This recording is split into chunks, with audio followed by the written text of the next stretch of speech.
Bagi kebanyakan orang, waktu memiliki makna yang begitu sederhana dan mendasar. 1 menit adalah 60 detik, 1 jam adalah 60 menit, dan 1 hari mengandung 24 jam.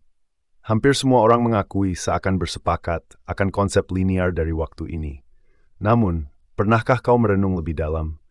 Jika seseorang memintamu untuk menggambarkan waktu di sepanjang jalan, apa yang akan kau buat? Mungkin jam berdetak atau arloji yang terus berputar akan muncul dalam pikiran.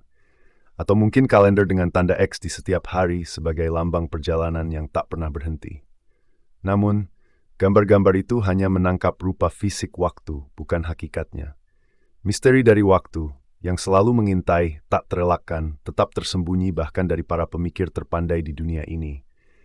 Hanya sekadar mengguratkan permukaan teka-teki yang tak pernah bisa dijangkau ini. Apa sesungguhnya waktu itu?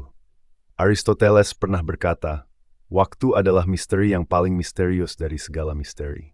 Sudah lebih dari 2 milenium berlalu sejak kata-kata itu terucap, dan makna itu tetap tak terpecahkan. Ketika kau mencari waktu di Google, yang muncul adalah bahwa waktu adalah dimensi. Tentu saja, dalam banyak aspek itu memang benar. Bayangkan saja, kau tak akan memberi temanmu alamat pertemuan tanpa menyebutkan kapan kalian akan bertemu, bukan? Namun, definisi sederhana itu tidak memadai untuk membuka tabir waktu. Aku dilahirkan di era 1990-an, 20 tahun yang lalu. Jika aku mengatakan aku lahir 11 miliar kilometer yang lalu, itu terdengar gila. Sebab, perhitungan waktu berbeda dengan ukuran jarak. Jejak tak berulang. Seandainya aku lupa membeli susu di toko, aku bisa kembali lagi untuk membelinya. Namun, tak ada cara untuk mengembalikan waktu yang telah terbuang dalam proses itu. Waktu seakan terkubur dalam sejarah, meninggalkan jejak-jejak yang tak bisa diulang kembali. Dalam ruang 3 dimensi kita, segala sesuatu tetap pada tempatnya. Seperti botol yang kutaruh di atas meja, ia akan tetap berada di sana.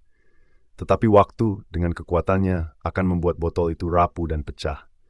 Bayangkan waktu sebagai anak panah yang terus meluncur hanya dalam satu arah, maju tanpa henti. Istilah ilmiah yang tepat untuk fenomena ini adalah panah waktu. Memahami panah waktu, jika suatu hari kau terbangun dan mendapati dirimu melayang di kegelapan ruang hampa, bisakah kau membedakan arah atas atau bawah, kiri atau kanan? Dalam kehampaan, orientasi menjadi samar. Namun waktu terasa berbeda. Waktu seakan sederhana dalam pemahamannya. Ia mulai dari Big Bang, menyusuri masa lalu, melewati masa kini, dan menuju masa depan yang tak pasti. Hanya entropi, hukum kedua termodinamika yang membedakan masa lalu dan masa depan. Alam semesta awalnya begitu teratur, seperti kaos kaki yang tertata rapi di dalam laci.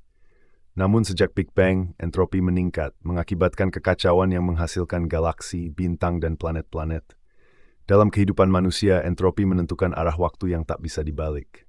Waktu di mata mikrokosmos.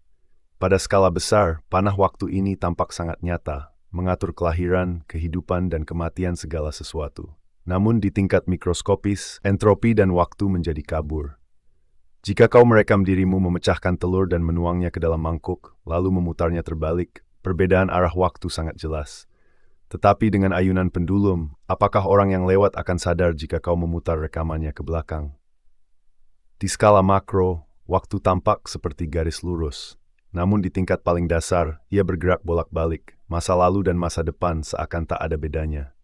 Entropi menuntut alam semesta untuk terus maju, seolah-olah ia tahu bahwa ia harus memiliki permulaan.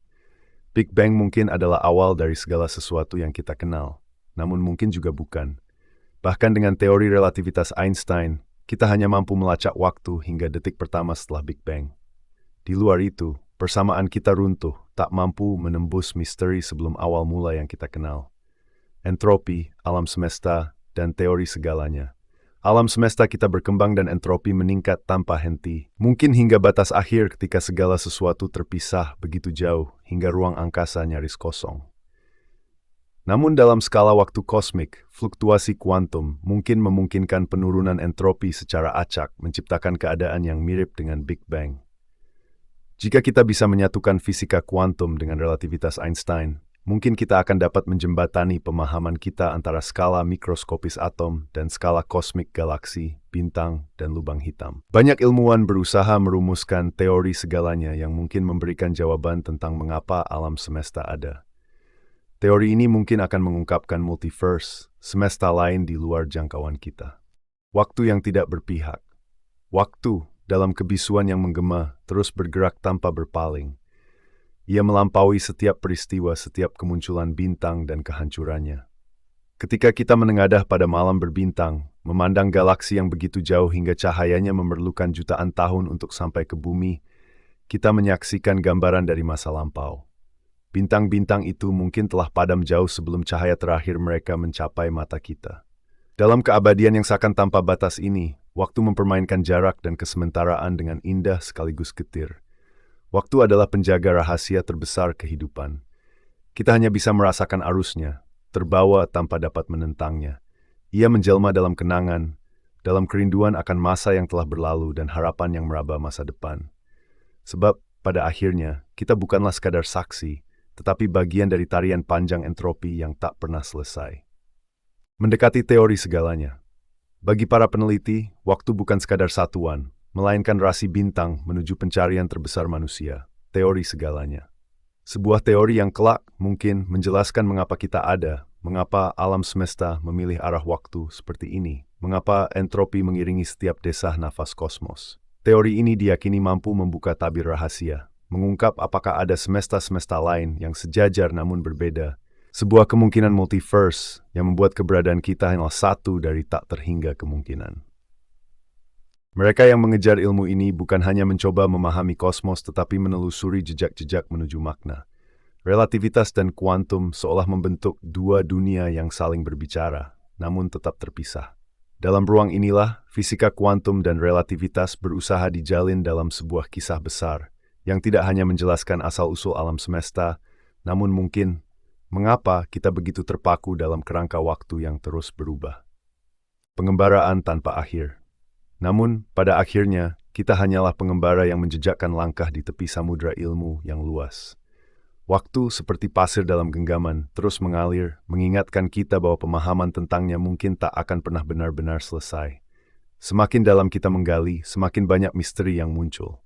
Setiap jawabannya seakan membuka pertanyaan baru, mengajak kita merenung, bertanya, dan terus mencari. Dalam keheningan malam, di bawah hamparan bintang-bintang, kita dihadapkan pada kesadaran bahwa betapapun jauh kita menjelajah, selalu ada misteri yang tersisa. Waktu, panah yang tak berhenti, adalah pengingat bahwa kehidupan adalah serangkaian momen fana dalam pelukan keabadian.